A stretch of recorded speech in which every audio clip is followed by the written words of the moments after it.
ಕೋಟಿ ಕೋಟಿ ಕೊಟ್ಟು ಬಂದಿದ್ದೇವೆ, ಹಣ ಮಾಡಿದೆ, ನಮಗೆ ದಾರಿ ಇಲ್ಲ ಅನ್ನೋ ಪರಿಸ್ಥಿತಿಯಲ್ಲಿ ಈಗ ಎಸಿಗಳು. ಸಚಿವಾಲಯದಲ್ಲೇ ಭ್ರಷ್ಟಾಚಾರ ತಾಂಡವಾಡ್ತಿದೆ. ಈ ಇಲಾಖೆಯಲ್ಲಿ ಖಾಲಿ ಇರುವ ಹುದ್ದೆಗಳನ್ನು ಭರ್ತಿ ಮಾಡಲಿ, ವರ್ಗಾವಣೆಯಲ್ಲಿ ಪಾರದರ್ಶಕತೆ ಇರಲಿ ಅಂತಕ್ಕಂಥದ್ದು ಈಗ ಅವರ ಗೋಳು.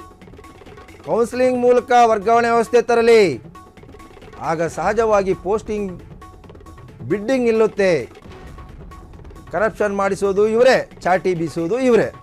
ಕೆಲವರನ್ನು ಟಾರ್ಗೆಟ್ ಮಾಡಿ ಬೈತಾರೆ ಕಂದಾಯ ಸಚಿವರು, ಅದನ್ನು ವಿಡಿಯೋ ಮಾಡಿ ಬಿಟ್ಟು ಮೈಲೇಜ್ ತಗೋತಾರ. ಈ ಮೂಲಕ ಇಲಾಖೆಯ ಮಾನ ಮಂತ್ರಿಯೇ ಕಳೆದಿದ್ದಾರೆ. ಹೀಗೆ ಮೈಲೇಜ್ ಮಂತ್ರಿ ವಿರುದ್ಧ ಇಲಾಖೆ ಅಧಿಕಾರಿಗಳು ಆಕ್ರೋಶವನ್ನು ವ್ಯಕ್ತಪಡಿಸ್ತಿದ್ದಾರೆ.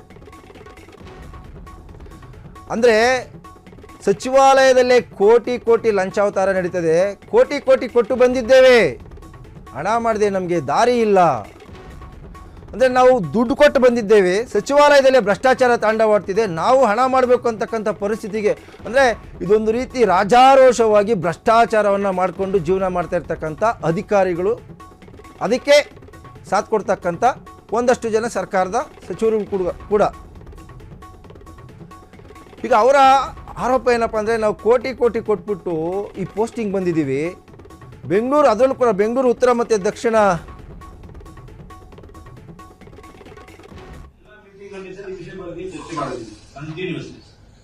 ಹಾಗಾದ್ರೆ ಇಷ್ಟಿನ ನಾನು ಹೇಳಿದ್ದು not for Bangalore south AC because is above me. Hey, ಯಾಕೆ ತಗೊಂಡ್ರೆ? Don't irritate me. If your intention is to irritate, okay, I will satisfy your intention.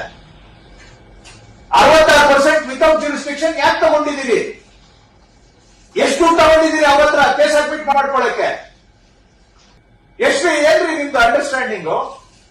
66% cases without jurisdiction you have accepted. ನಂದೇನಾದ್ರು ಅಂಡರ್ಸ್ಟ್ಯಾಂಡಿಂಗ್ ತಪ್ಪು ಏನ್ರಿ?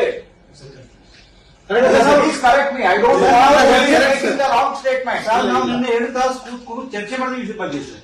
ಇದು ನಮಗೆ ಗೊತ್ತಿತ್ತು sir. Specific ಅಜೆಂಡಾನೇ ನಾವು direction ಕೊಟ್ಟಿದ್ದೀವಿ ಸರ್. ಟರ್ಮ್ಸ್ ಆಫ್ ರೆಫರೆನ್ಸ್ ಇನ್ಕ್ವೈರಿಯಲ್ಲಿ ಅದೇ ಮಾಡಿದೀವಿ ಸರ್ ನಾವು. ಸರ್ ಈಗ ಜನರಲ್ ಆಗಿ ಮಾತಾಡಿದ್ರೆ ಸರಿ ಹೋಗಲ್ಲ. 3 ಫೈಲ್ಸ್ ತಗೊಂಡು ನಾನು ಹೇಳಿದೆ ಸ್ಪೆಸಿಫಿಕ್ ಆಗಿ, ಕಂಪ್ಲೀಟ್ ಆಗಿ ಡೀಟೇಲ್ಸ್ ನೋಡಿ ಬರೀರಿ ಅಂತ ನಾವು ಮಾಡಿದ್ದೀವಿ. ಹಾಗಾಗಿ we are telling this. Bangalore ಎಸಿಗಳಂದ್ರೆ ಬರೀ ದುಡ್ಡು ಮಾಡೋ ಬಿಸ್ನೆಸ್ ಅಂತ ತಿಳ್ಕೊಂಡಿದ್ದೀರಾ? ದೇಶ ಎಲ್ಲ ಮಾತಾಡ್ತಾ ಇದೆ ನೀವು ಮಾಡ್ತಾ ಇರೋ ಕೆಲಸ. ನಾವು ಎಲ್ಲಾ ಮೀಟಿಂಗ್ ಅಲ್ಲಿ ಸರ್ ಈ ವಿಷಯ ಬಗ್ಗೆ ಚರ್ಚೆ ಮಾಡಿದ್ದೀವಿ ಕಂಟಿನ್ಯೂಸ್ಲಿ. ಹಾಗಾದ್ರೆ ಇಷ್ಟಿನ ನಾನು ಹೇಳಿದ್ದು not for Bangalore south AC because is above me. Hey, ಯಾಕೆ ತಗೊಂಡ್ರೆ? Don't irritate me. If your intention is to irritate, okay, I will satisfy your intention. 66% without jurisdiction ಯಾಕೆ ತಗೊಂಡಿದ್ದೀರಿ? ಎಷ್ಟು ತಗೊಂಡಿದ್ದೀರಿ? ಅವತ್ರ ಕೇಸ್ ಅಡ್ಮಿಟ್ ಮಾಡ್ಕೊಳ್ಳಕ್ಕೆ ಎಷ್ಟು? ಏನ್ರಿ ನಿಮ್ದು understanding? 66% cases without jurisdiction you have accepted. ನಂದೇನಾದ್ರು understanding ತಪ್ಪು ಏನ್ರಿ? ಕ್ಷಣ ಕ್ಷಣದ ಸುದ್ದಿಗಳಿಗಾಗಿ ಫ್ರೀಡಂ ಟಿವಿ ಸಬ್ಸ್ಕ್ರೈಬ್ ಮಾಡಿ, ಲೈಕ್ ಮಾಡಿ ಹಾಗೂ ಫಾಲೋ ಮಾಡಿ. ಹೊಸ ಸುದ್ದಿಗಳ ನೋಟಿಫಿಕೇಶನ್ಗಾಗಿ ಬೆಲ್ ಐಕಾನ್ ಮೇಲೆ ಕ್ಲಿಕ್ ಮಾಡಿ.